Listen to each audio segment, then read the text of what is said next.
Centre Mohamed Hassan Louazani pour la démocratie et le développement humain. نعم، ندوة جيدة لأن نستقبل فيها أستاذ باحث من الطراز الكبير الدكتور سيدي منصف صدقي العلوي، أستاذ باحث، أستاذ بكلية الآداب والعلوم الإنسانية بالمحمدية جامعة الحسن الثاني، أستاذ الفنون تدريس تاريخ الفنون الإسلامية وفنون أخرى، ورجل يهتم بهذا الجمع بهذا التفاعل، ولهذا اختار لنا هذا الموضوع: تفاعلات الفنون مع العلوم في بناء المعرفة.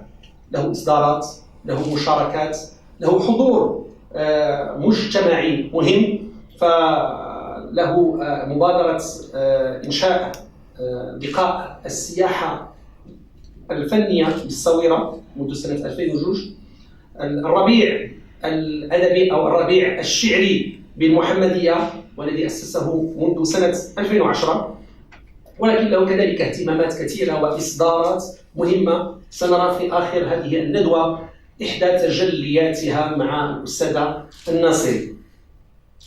كلام سيدي منصف العلوي على تفاعل الفن مع العلم هو في حد ما إعادة تسليط الضوء أو إحياء ظاهرة من ظواهر العالم الإسلامي الكبير. وإذا نظرنا إلى تاريخ الفكر الإسلامي وتاريخ الإسلام وتطوره عبر العصور، نرى أن هذا النوع من الرجال وهذا النوع من التفاعل وهذا النوع من الحضور المشترك ما بين البعد الفني والبعد العلمي كان دائما حاضرا. فلنذكر بعض الأسماء، وأنا متيقن أن الأستاذ منصف سيذكر العديد منها: الرازي، البيقوني، الخوارزمي، الفارابي. هؤلاء كلهم كانوا من العلماء الكبار، أبدعوا في مجالات علمية أي العلوم التجريبية والعلوم الإنسانية، وكذلك كانت لهم مشاركات كبيرة في مجالات المتعددة من الفنون. فلا يمكن للفنان أن يكون مبدعا إذا لم يكن له مشاركة علمية أو حس علمي، ولا يمكن للعالم أن يكون مبتكرا إذا لم يكن له ذلك الحس الفني. أظن أن سيدي منصف له نظرة عميقة تجمع ما بين الماضي وما بين الحاضر، وكيف يمكن أن نحيي هذا الماضي ونسلط عليه الأضواء ونحينه نجعل منه أداة لبناء المعرفة في عصرنا الحاضر. الكلمة له مشكورة. شكرا أخي العزيز دكتور الوزاني، شكرا رشيد المسيري للحضور الكرام. أنا جد سعيد بالتواجد معكم في هذا الفضاء الذي يتسم بعمق الذاكرة والعمق الثقافي، الذي يحملنا إلى ماضي مليء بالأمجاد، مليء بالعطاءات الفنية والثقافية. ذكرنا الأستاذ الكبير في المسرح الدجاج، وكان لي الشرف للتعرف على صديقه الآخر طيب الصديقي في مدينة الصويرة، التي احتضنت هذه التجربة المتواضعة منذ قرابة 20 سنة. حضرت مداخلتي باللغة الفرنسية، سأحاول أن هناك مصطلحات، مجموعة من المناهج إلى آخره طورت في مجال العلوم.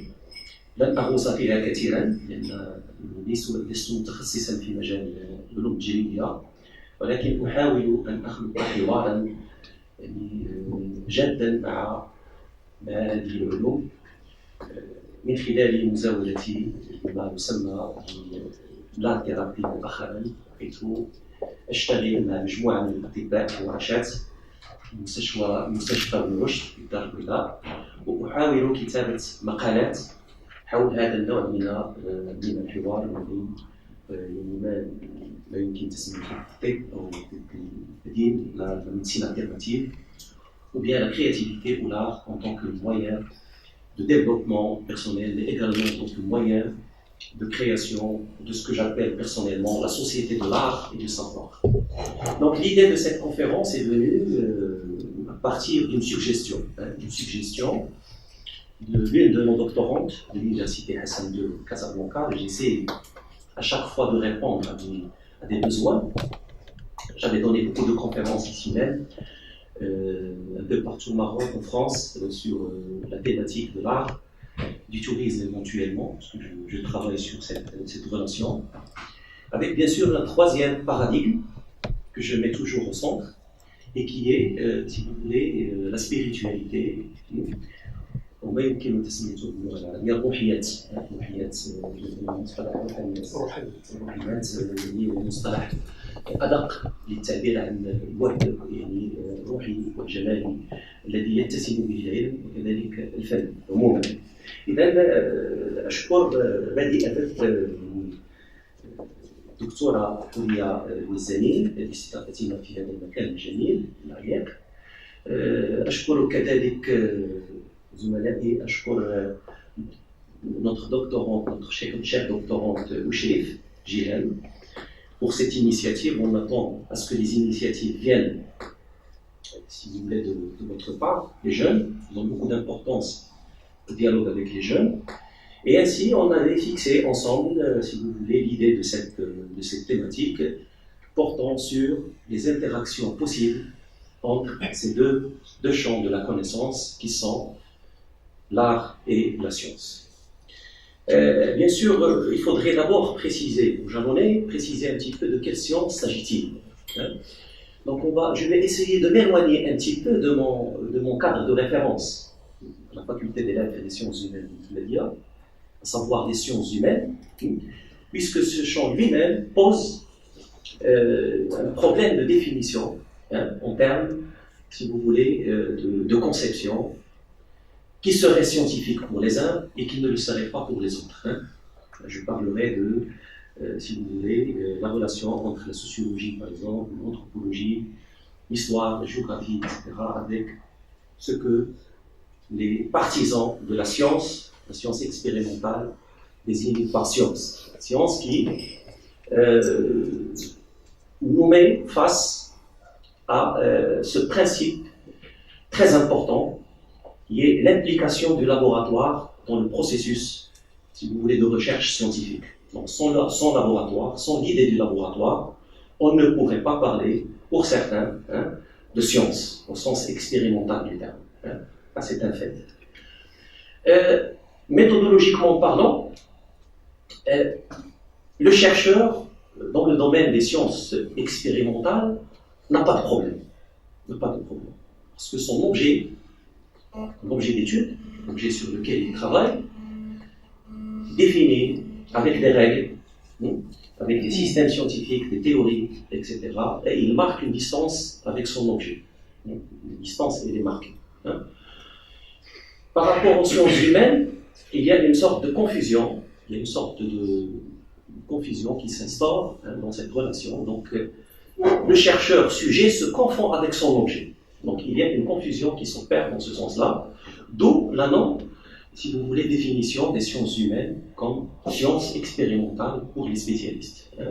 Nous avons l'honneur d'avoir avec nous des collègues, professeurs, pas physiciens, qui est également chercheur dans le domaine musical. J'ai tenu à ce qu'ils soient présents parmi nous, ainsi que d'autres chercheurs qui, notamment le professeur Louazani, je viens de constater qu'on a un ami en commun. C'est l'un des grands théoriciens de la musique au Maroc, la musicologie, ce qu'on pourrait appeler la musicologie, le professeur Nedjli, et son fils qui est un grand ami à moi, qui enseigne la musique, la faculté des lettres. Donc ce type de relation commence à se construire au Maroc, et on a tendance à sortir un petit peu de son champ de référence de départ, pour essayer de créer un dialogue constructif avec les autres champs, si vous voulez, qui complètent un petit peu la démarche du chercheur. Donc, en plus de ces deux paradigmes, scientifique, expérimental, scientifique, humain, si vous voulez, que je mets de côté, pour m'éloigner un petit peu du cadre académique dans lequel je travaille, il y a ce paradigme médiateur, il y a ce champ médiateur, qui arrive, à mon sens, qui arrive à tisser des liens interculturels, qui arrive à créer des interactions actuellement entre plusieurs domaines de la connaissance, dans ce qu'on appelle actuellement l'innovation. Moi-même, en tant que chercheur, j'avais eu le plaisir de remporter le premier prix de l'innovation à Rennes, à l'Université de Rennes en 2000, donc sous le drapeau marocain bien sûr, et j'avais insisté alors sur la capacité de la création artistique, de l'esthétique, de l'art, à créer du développement dans notre pays. Bien sûr, cette capacité-là reposerait sur des définitions bien précises. D'abord sur le plan de l'histoire de l'art, ensuite sur le plan de l'esthétique. Voilà. Donc, vous savez, tout ce qu'a dit mon cher collègue, moi j'ai essayé de le condenser dans un poème culminant qui a été publié par un autre centre de recherche similaire ici même à Casablanca, centre NTP. Il avait retenu mon poème, si vous voulez, sur le printemps. On m'avait demandé d'écrire un poème sur le printemps, sur cette espèce d'évolution culturelle qui un petit peu se développe au nord de l'Afrique de manière générale. Et j'avais pensé, si vous voulez, un titre qui nous éloigne un petit peu de notre période, sans nous éloigner un petit peu du contexte dans lequel nous sommes en train de réfléchir ensemble sur une possibilité d'articulation entre le paradigme du médiéval, qui m'est très cher.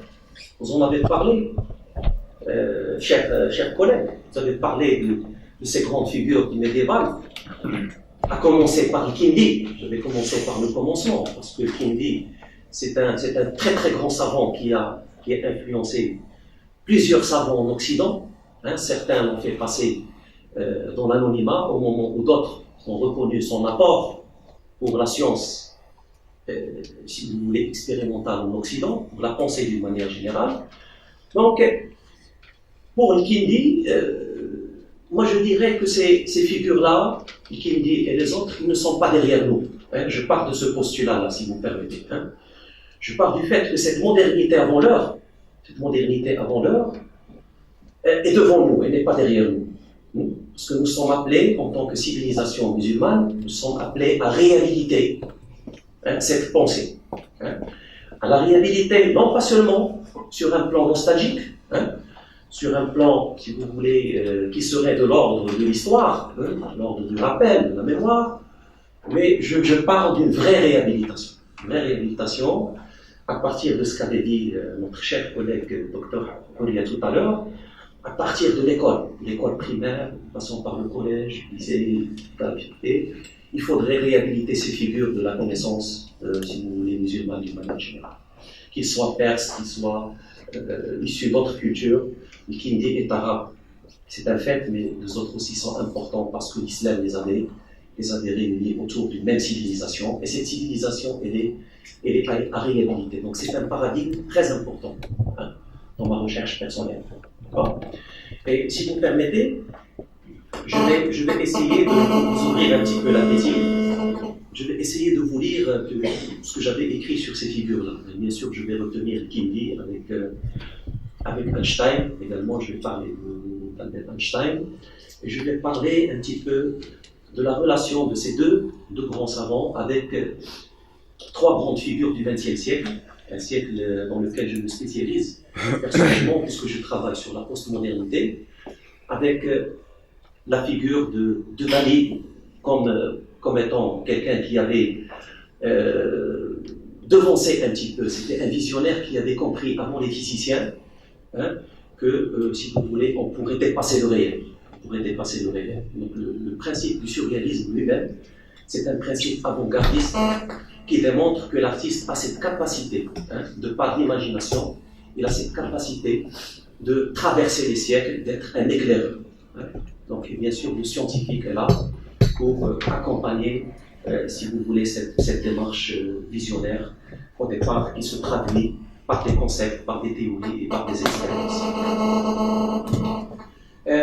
Donc, je vais commencer par lire ce poème qui est publié dans la revue Rabi.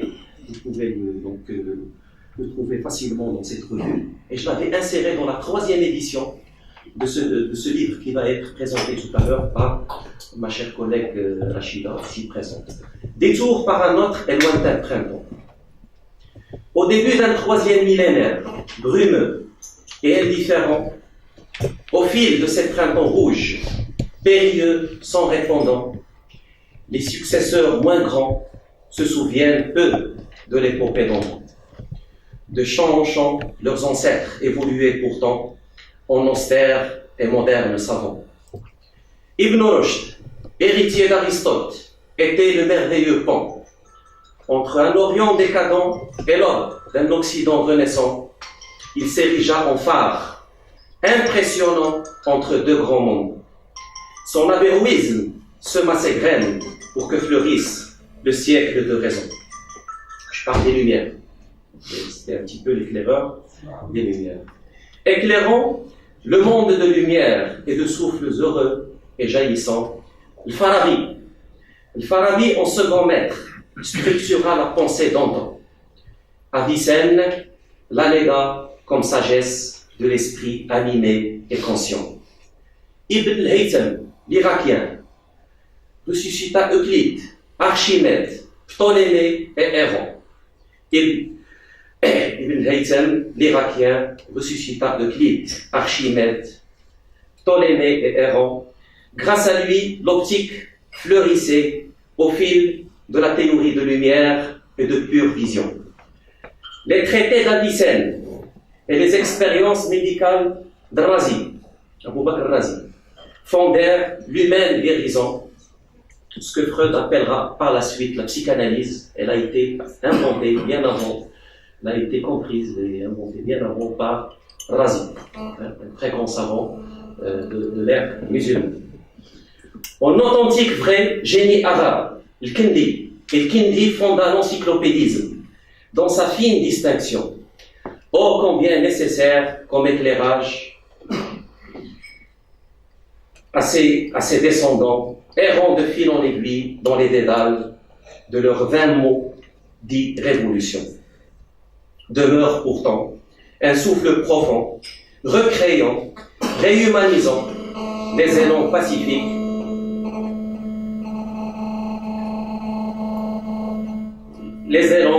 de la pacifique civilisation, de l'amour serein et l'austère cohabitation autour du beau. Regardez, faites très attention à ces derniers mots, s'il vous plaît. Le beau, le sublime et la fine lumière du commun dévoilement. Donc, je retiendrai les 3 derniers mots. J'ai jalonné, j'ai essayé de résumer beaucoup de choses. Parce que pour parler par exemple d'Abou Bakr Razi, on a besoin de plusieurs heures. Parce qu'il y a tellement de choses, etc. Donc, étant donné le temps qui m'a été imparti, j'ai eu l'idée de concentrer un peu, si vous voulez, cette introduction dans ce poème, dont il va parler bien sûr tout à l'heure, Rachida. Je vais retenir les 2 derniers mots de la fin pour rentrer un petit peu dans le vif de ma communication, dans la problématique. Vous avez compris un petit peu l'intérêt du sujet. Le beau. Le beau nous rappelle un très grand esthète allemand. Il s'agit de Hegel. Il s'agit de Hegel qui avait compris que toute modernité dans l'art, toute esthétique qui se proclame, si vous voulez, qui se proclamerait moderne, devrait partir, si vous voulez, dans son départ, de ce socle de la tradition esthétique, qui est l'Antiquité gréco-romaine pour lui. Non, par respect à tout le monde, mais depuis l'indépendance jusqu'à aujourd'hui, et sous l'influence de la culture coloniale, etc., on a commencé à voir, ici et ailleurs, surtout dans les pays voisins, des penseurs qui ont des fois, qui ont peur de prononcer, si vous voulez, certains noms issus de ce Médéra dont je viens de parler, qui est très beau, qui est très riche en, si vous voulez, en apport scientifique, n'est-ce pas, mais également esthétique. Je vais en parler, parce qu'après je vais aussi parler de la période andalouse.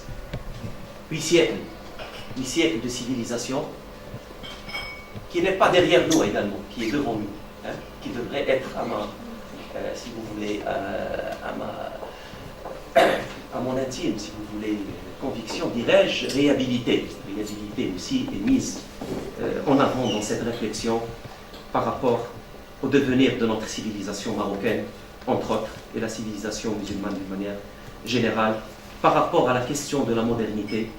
Et je vais revenir à la fin vers cette définition de ce qu'on pourrait appeler la modernité.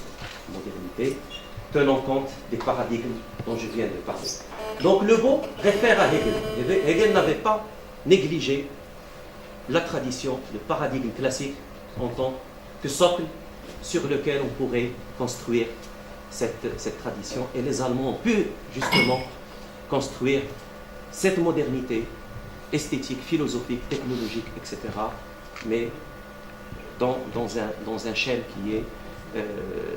qui fonctionnerait par strates du savoir d'une manière générale. Il y a le mot sublime. Le mot sublime nous renvoie à un deuxième grand philosophe allemand. Il s'agit d'Emmanuel Kant. Kant qui avait dans son triangle de l'évolution de la pensée humaine avait mis la mythologie comme point de départ, le Stoa, parce que c'était la première forme de la culture, que ce soit en Orient, soit en Occident, en passant par les religions en tant que deuxième stade, je dirais toutes les religions, 3 religions monothéistes, pour arriver au sommet de sa pyramide à la science.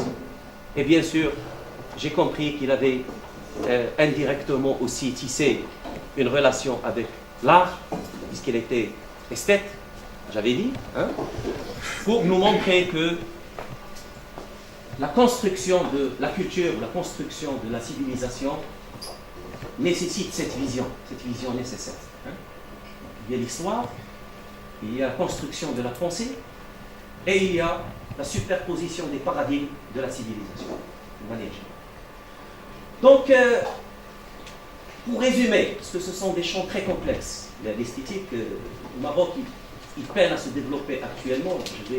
J'avais même eu l'occasion, depuis le début des années 80, de travailler dans le cadre de l'atelier des arts appliqués de Rimsik, avec mon ami Rabia et d'autres, notamment M. Benelli, notre ami Benelli, l'époux de Rachida, qui était également ingénieur, mais interpellé par le monde de l'art. On avait travaillé sur, si vous voulez, la vulgarisation de la culture esthétique au Maroc. Aussi, avec d'autres collègues, etc. On avait essayé de vulgariser cette culture-là pour éviter justement ce qu'avait dit notre cher collègue Houria, pour éviter justement la folklorisation de notre culture, etc. Ne pourrait folkloriser sa culture, ne pourrait tomber dans le mimétisme de la culture occidentale, etc. Malheureusement, pas mal de nos intellectuels, nos historiens, etc., de nos écrivains, je le dis, je le clame haut et fort, pour faire plaisir à la France et à d'autres pays, ils ont renié leurs racines, leurs traditions, leurs paradigmes. Où réside leur force? Où réside leur force? Où réside la construction d'une civilisation, ou la réhabilitation de la force de cette civilisation qui est là.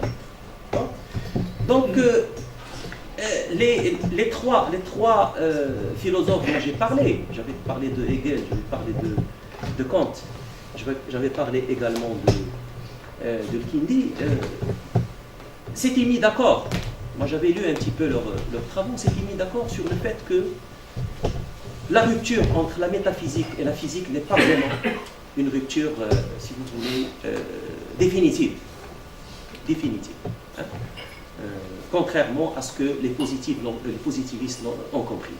Positivistes, qui ont vraiment, si vous voulez, séparé ce qu'on pourrait appeler en arabe le batin. On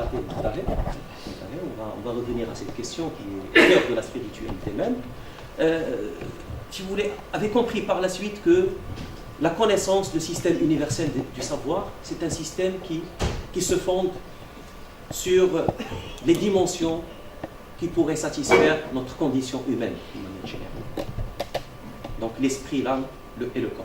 Donc ces 3 dimensions, depuis les anciens jusqu'à nos jours, on ne cesse si vous voulez, de les creuser à travers nos articles scientifiques, à travers nos réflexions, à travers nos méditations, à travers les écritures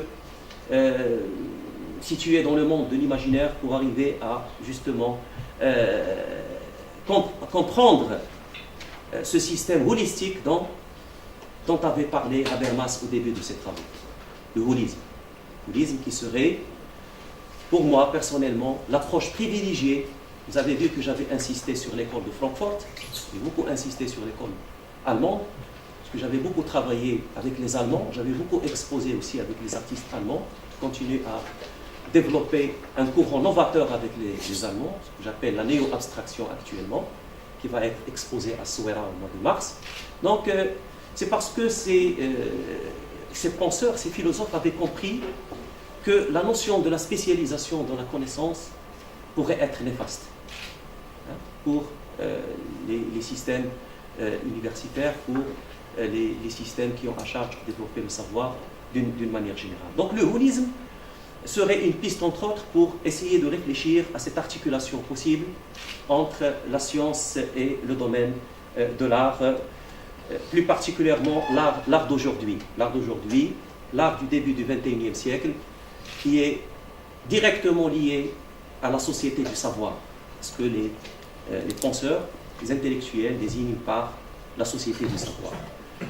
Donc, la rupture serait en même temps une réconciliation entre la métaphysique en tant que voie de recherche dans le champ du spirituel, dans le champ de l'invisible, puisque le savoir de demain serait un objet nécessairement invisible. On va passer de la connaissance du visible à la connaissance du monde visible. Donc la réhabilitation de la pensée métaphysique est incontournable. On pourrait dire que les positivistes, le temps des positivistes est révolu. Le temps des positivistes est révolu actuellement, début de ce XXIe siècle. Confronté à la démarche d'un autre savant, symbolisant la grandeur de la science arabo-musulmane du médiéval, le Kindi, 800-870, titre de rappel, insiste, si vous voulez, sur la notion de limite. La notion de limite dans, si vous voulez, le développement de la connaissance d'une manière générale. Sur un autre plan, Tony Levy, c'est un mathématicien qui a écrit un livre très intéressant sur le rapport entre les mathématiques et la culture. C'est un rapport fondamental. Le titre du livre, c'est « Les mathématiques au miroir des cultures ». Et c'est dans ce livre-là où il cite le Kindi en tant que matrice. Pour lui, le Kindi serait la matrice du savoir encyclopédique d'une manière générale. Qu'est-ce qu'il nous dit dans ce livre-là?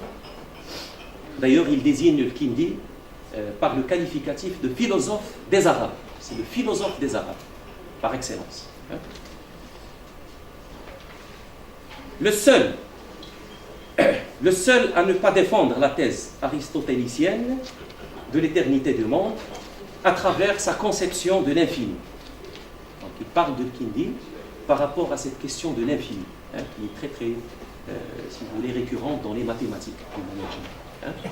Moi-même, de par ma formation, bien que j'enseigne à la faculté des lettres, j'avais fait les arts plastiques au départ, j'avais étudié un peu les sciences, et on avait beaucoup travaillé sur l'optique, on avait beaucoup travaillé sur des aspects très scientifiques, très expérimentaux, qui m'ont permis à comprendre certains aspects de cette science que j'aime beaucoup, les mathématiques, bien que j'ai un penchant beaucoup plus vers la géométrie.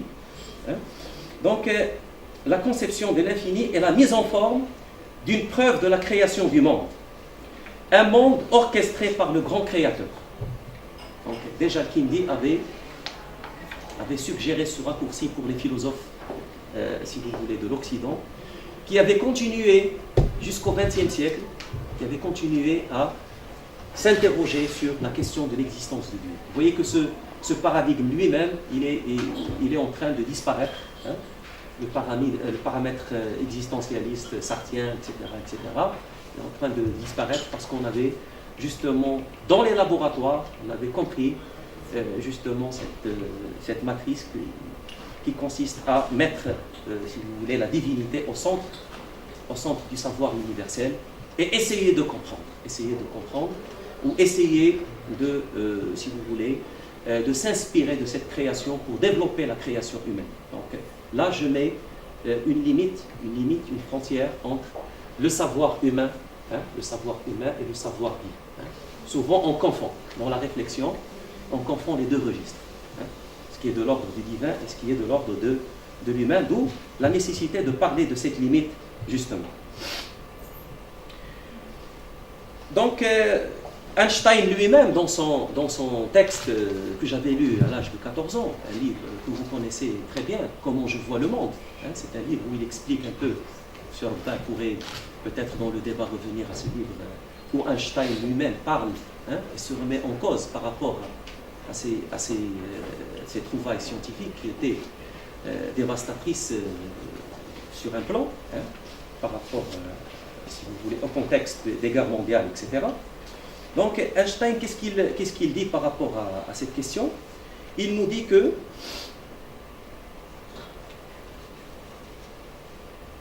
l'univers, si vous voulez, serait ce corps du monde. L'univers lui-même serait ce corps lui-même du monde où il n'y a pas de place pour l'absurde. Il n'y a pas de place pour l'absurde. C'est-à-dire tout est orchestré d'une manière mathématique, précise, etc. Et que la divinité a façonné notre univers d'une manière parfaite. Donc quelle serait la mission du scientifique ou de l'artiste dans ce cas-là? Donc la mission réelle du scientifique et de l'artiste serait justement de corriger un peu cet absurde créé par l'homme. Et c'est là où je remets en cause, si vous voulez, je me permets de le faire, ayant travaillé pendant plusieurs années aussi sur le XXe siècle, sur la philosophie de l'absurde, sur les existentialistes, etc., de situer cette absurdité à l'échelon de l'homme. Parce que c'est l'homme qui crée cette absurdité-là. Elle n'est ni dans les religions, elle n'est ni dans le cosmos, elle n'est pas dans l'univers. Donc c'est un peu de l'ordre de ce qu'on pourrait appeler la bêtise humaine. La bêtise humaine, l'éloignement de cette matrice initiale. Non, l'éloignement des anciens en définitive, que ce soit du côté oriental, que ce soit du côté occidental. Parce qu'on avait été prétentieux pendant certains siècles, et on avait cru que la modernité, c'est quoi? La modernité, c'est dépasser le savoir des anciens. Or, on a un très grand savant,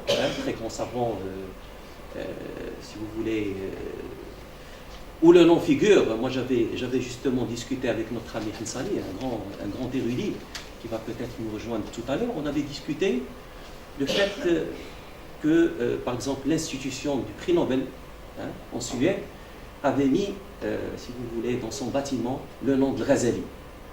Ghazali en tant que summum de la connaissance dans le monde musulman. لم يأتي الزمان بمثل هذا الرجل. C'est ça la traduction qui figure dans le siège du prix Nobel en Suède. Ça veut dire que ces gens-là reconnaissent les sources de la civilisation musulmane, reconnaissent, si vous voulez, la profondeur de cette civilisation-là, et que le problème de la pensée arabe aujourd'hui, le problème du monde arabe aujourd'hui, c'est justement l'éloignement de le problème de l'éloignement de ces matrices, ou la non-compréhension réelle de l'importance de ces matrices dans la construction d'un nouveau système universel du savoir. Mada Qala al-Ghazali, qu'est-ce qu'il avait dit? Il avait dit que le monde n'est moderne que par rapport à l'ancienneté de Dieu. C'est-à-dire l'idée de la modernité, comparée à celle de la divinité dont j'ai parlé, qui est le centre autour duquel tourne toute la connaissance, si vous voulez, la modernité est factice.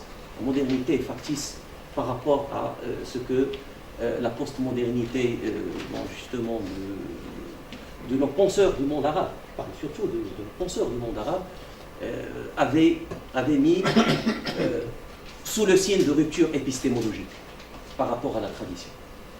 Je pense que c'est là la vraie maladie du corps, si vous voulez, arabe aujourd'hui, et que le remède serait d'abord, si vous voulez, cette réhabilitation culturelle, esthétique de ces matrices de la civilisation ancienne d'une manière justement interculturelle, incluant les deux cultures, les différentes cultures dans un même cheminement. Les deux savants, Kindi et Einstein, malgré l'écart historique qui sépare leurs pensées, s'accordent à valider l'explication mathématique en tant que paramètre intermédiaire entre l'intellect, ce qu'ils appellent le raisonnement, l'intellect c'est le raisonnement, logique, et les sens. Vous vous rappelez des premiers mots que j'avais cités tout à l'heure, le beau, le sublime. Là je vais vous suggérer, aimable assistance, deux autres mots qui vont vous aider à comprendre un petit peu la nature, la différence en termes de nature entre la science et l'art. Parce qu'il y a quand même une sorte de différence fondamentale par rapport toujours à la condition humaine, à la constitution de la condition humaine. Il y a le côté raisonné, le côté pensé, le côté logique, qui nous réfère à la question de la scientificité. Le ma'rifa. Le ma'rifa et l'aql. Il y a le côté senti. Janib al-hissi, janib al-atifi, qui nous renvoie un petit peu à la dimension de l'art. La musique, la peinture, le théâtre, etc. Tous les genres artistiques sans définition, la danse, etc., la chorégraphie, ainsi de suite. Donc, il y a la dimension pensée et il y a la dimension sentie. Ce sont deux dimensions intrinsèques de la condition humaine. Et chacun de nous les développe en fonction de son cheminement dans l'éducation, la formation, si vous voulez, dans tel ou tel domaine, etc. etc. Mais rares sont les chercheurs, les penseurs, les savants, etc., qui arrivent, comme l'ont fait mes collègues ici présents, ou d'autres, etc., en Europe et ailleurs, à essayer de mettre en interaction le domaine du pensée et le domaine du senti pour arriver à une symbiose entre le beau, dont avait parlé Hegel, le sublime dont avait parlé Kant, et justement, si vous voulez, le pensée d'Einstein et de Kindi en tant que figure universelle de la pensée et de la connaissance scientifique, entre autres pour Einstein, sur le plan expérimental, parce que, si vous voulez, sa théorie reste d'actualité malgré les avancées scientifiques. On avait eu l'occasion de discuter récemment la physique quantique à l'Institut français, et j'étais vraiment surpris de constater que l'intervenante tunisienne, une collègue tunisienne du CNRS, avait compris que le spirituel interfère dans la physique quantique. Interfère. Donc, entre ce pensée et ce senti-là, il y a un lien qui serait possible. Mais il ne serait possible qu'à partir, si vous voulez, de l'intervention de ce fil spirituel qui justement permet à la pensée de s'acheminer vers une espèce de synthèse entre ce que je pourrais appeler, si vous voulez, la synthèse entre les contrastes. Parce que les esthètes avaient compris que c'était un contraste, que le monde de la pensée était opposé au monde du senti, que le monde de la physique était opposé au monde de la métaphysique. Et on avait mis du temps. Et ce n'est qu'en ce début du XXIe siècle qu'on commence à opérer cette synthèse entre les différents registres de la connaissance spirituelle, entre autres. Votre domaine est fort important, chers collègues. Je m'intéresse beaucoup aux sciences islamiques. J'avais même enseigné dans un master sciences islamiques à Ahmadiyya, etc. Et je donne des cours pratiques et théoriques actuellement à l'Académie des Arts de la Fondation Hassan II de Casablanca en tant que théoricien et praticien de l'art. Et j'essaie de renouveler le chêne de l'art islamique. C'est-à-dire j'intègre actuellement de nouveaux paramètres dans les créations de nos étudiants de l'Académie des Arts de Casablanca, qui commencent à étudier les noms que je vais citer dans, si vous voulez, dans la troisième partie de mon intervention. Il me reste combien de temps, cher Dizaine de minutes avec la conclusion. Sûr, on va continuer avec le débat après. Donc j'avais eu l'idée, justement, pour revoir un petit peu cette question d'art moderne avec mes étudiants, avec les chercheurs, parce qu'on a l'intention aussi de développer un cycle doctoral à la Fondation. C'est un peu le cheminement de la même approche germanique, l'approche habermasienne. de Habermas. Donc, l'ouverture sur justement le beau, à travers, par exemple, un cas comme celui de Kandinsky, par exemple, nous permet de comprendre aisément, à travers son livre, du spirituel dans l'art. Hein. Il avait publié 3 livres, mais le plus important de ces livres, c'est du spirituel dans l'art. Ça veut dire que dans l'art du XXe siècle, il y a des aspects spirituels qu'il faudrait faire sortir pour comprendre la vraie substance de la création artistique du XXe siècle, ou de ce que les spécialistes de l'histoire de l'art désignent par modernité ou post-modernité.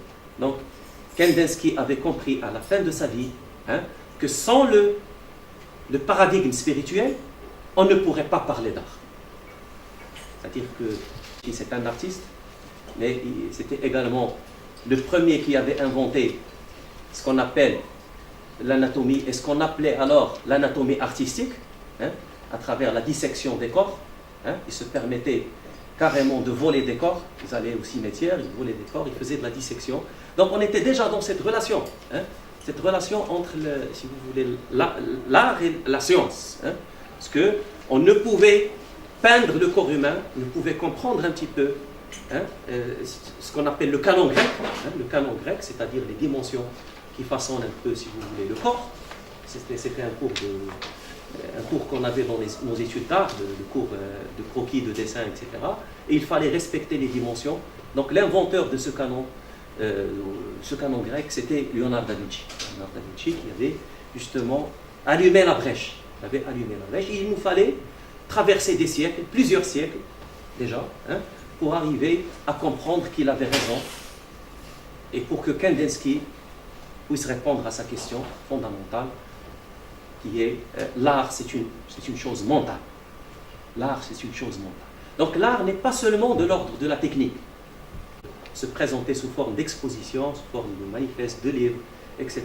de tous les chercheurs qui croient en cette idée dont j'avais développé au début, qui est la synthèse entre tous les paradigmes dont j'avais parlé, de la tradition, en passant par la modernité, par les apports de l'Occident, jusqu'à comprendre qu'aujourd'hui on est appelé à repartir sur de bonnes bases à travers l'assimilation de ce contraste entre le pensée et le sentir. Et on arrive maintenant à ce que j'appelle dans mon livre, puisqu'il s'agit du dernier chapitre d'un livre que je suis en train de boucler. J'avais même écrit un livre en arabe qui a été publié par la direction des arts du ministère de la Culture. El-Fannu ka kitaba bid-dil aw bin-nur. C'était une conférence que j'avais donnée en 2013 à Bab el-Rouah, à Rabat, sous l'invitation de la direction des arts. Et j'avais justement, à l'époque, je n'avais pas vraiment, si vous voulez, la vision que j'ai aujourd'hui, mais j'avais fait une sorte de bilan par rapport à cette question de l'ombre et de la lumière. Quelle est la part de l'ombre et quelle est la part de la lumière qu'on peut justement mesurer dans les œuvres du passé, d'une manière générale. Depuis Léonard da Vinci jusqu'à aujourd'hui. Vous savez qu'on est en train d'appliquer à l'étude des œuvres d'art des travaux de laboratoire. Il y a un chercheur japonais qui a travaillé pendant plus de 20 ans sur la Joconde de Léonard da Vinci. Plus de 20 ans. 20 ans de recherche. Donc il a découpé le tableau en petits carrés. Il isole chaque carré. Il essaie de comprendre, de mesurer la part de l'ombre, la lumière, et bien sûr, vous connaissez très bien le film Da Vinci Code, Shafrat Da Vinci. On a essayé de détecter derrière un peu, si vous voulez, l'objet figuré, qui n'est qu'un prétexte pour Léonard da Vinci, un monde abstrait très profond, qui, bien sûr, parce que ça a été admis par Einstein lui-même, qu'il avait dit à la fin de sa vie, il avait dit que l'imagination est plus vaste que la connaissance, et que l'imagination elle-même est nécessaire à la science. Donc, dans son article « Au-delà du réel », un autre auteur, ou d'autres auteurs par lesquels je vais terminer dans ma conclusion, Roman Ikonikov, c'est un russe, et Mathilde Fontaise rapprochent ces thèses des deux théoriciens auparavant divergents, Jean Maldacena et Leonard Susskind, pour revisiter deux concepts pensés par Kindi, façonnés par Einstein, pour s'apercevoir qu'ils ne font qu'un. Donc ils ont compris que les deux étaient d'accord sur le concept de l'imagination, comme je viens de le rappeler. Par exemple, bon là je vais m'adresser aux spécialistes, ils avaient dit une phrase, un trou de verre et intrication quantique seraient en fait les deux faces d'une même pièce.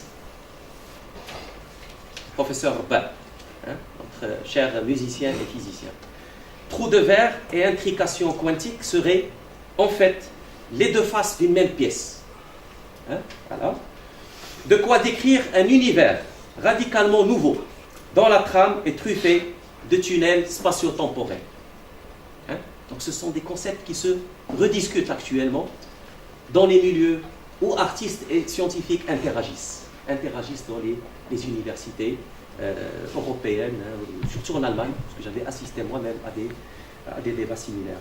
Un nouveau départ, donc nous sommes arrivés au début de ce XXIe siècle à un nouveau départ de l'expérience scientifique et artistique en même temps.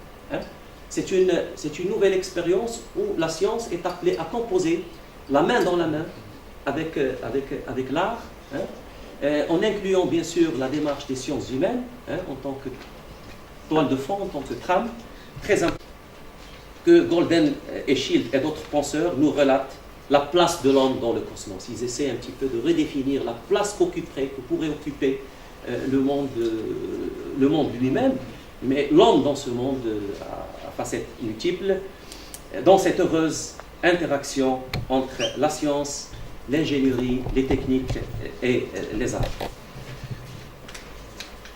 Donc, bien sûr, je ne manquerai pas de citer certains grands penseurs du spirituel du XXe siècle, tels que Carnap. J'avais beaucoup travaillé sur les travaux sur les ouvrages de Carnap. Il y a Ernest Caserel à travers son essai sur l'homme, qui est très important, un ouvrage fondateur. Et les médecins, j'avais donné un cours récemment dans un centre de santé, etc. Et j'avais travaillé avec les étudiants sur pas mal de paramètres liant, par exemple, la science médicale à l'humanisme, d'une manière générale.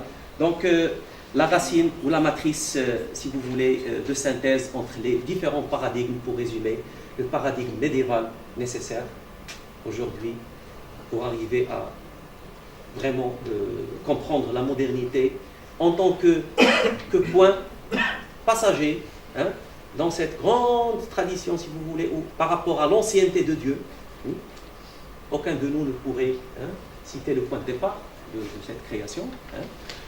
Et, si vous voulez, l'héritage antique, en passant par la Renaissance. J'avais insisté dans le poème que va présenter Rachida sur la chute de Grenade, parce qu'après la chute de Grenade, on a assisté à la renaissance de l'Occident. Il nous a fallu tous ces siècles-là pour arriver à une sorte de renaissance qui, à mon sens, est en train de se tramer dans certains milieux de nos sociétés. Mais le Maroc, je termine par le Maroc, le pays que j'aime très fort, parce que j'avais décidé de devenir militaire également en tant qu'universitaire et chercheur pour participer au développement, etc. Et je félicite vivement ce centre par le sérieux de sa démarche. C'est un centre très sérieux qui permet justement d'abriter de telles idées, de telles initiatives pour justement leur permettre d'arriver à des lecteurs à travers la publication. Donc je terminerai par une idée de synthèse par rapport à la question de Descartes, parce que souvent on me met Descartes quand je commence à parler du paradigme médiéval, on me dit Descartes c'est lui le vrai rationaliste qui a essayé de renouveler l'échelle. Je dirais que lui-même, et là, il faudrait le dire, lui-même il s'était basé sur le Ghazali. Il le cite d'ailleurs. Ghazali le cite à travers l'Iqtisad fi al-i'tiqad, un ouvrage que je vous recommande vivement. L'Iqtisad fi al-i'tiqad, et c'est là où il a creusé un peu, si vous voulez, le concept du doute méthodique. C'est-à-dire chez هذا الرجل الذي لم يأتي الزمان بمثله نتمنى أن هذا الزمان الآن يأتينا برجل مثل هذا الرجل هذا اللي يمكن أنه يجدد حقول المعرفة وكذلك معرفة الدين بصفة عامة. Donc cette structure socio-culturelle, si vous voulez, entre le monde musulman d'une manière générale, etc., trouverait aussi son aboutissement dans la relecture du texte coranique. La relecture du texte coranique, c'est incontournable aussi. Et le Coran, d'après ce que Olivier Carr lui-même nous dit, regardez que ce sont des Occidentaux qui nous disent ça, il nous dit, ils n'ont pas froid aux yeux, comme certains de nos intellectuels, de nos faux intellectuels, il nous dit que le Coran est lui-même le terme de l'acte de foi, et non sa médiation, il est volonté divine, et que c'est le point de départ de la reconstitution, du système universel du savoir. بعدما قلت يعني سأنتهي يعني بآية وما أوتيتم من العلم إلا قليلا. شكرا لكم.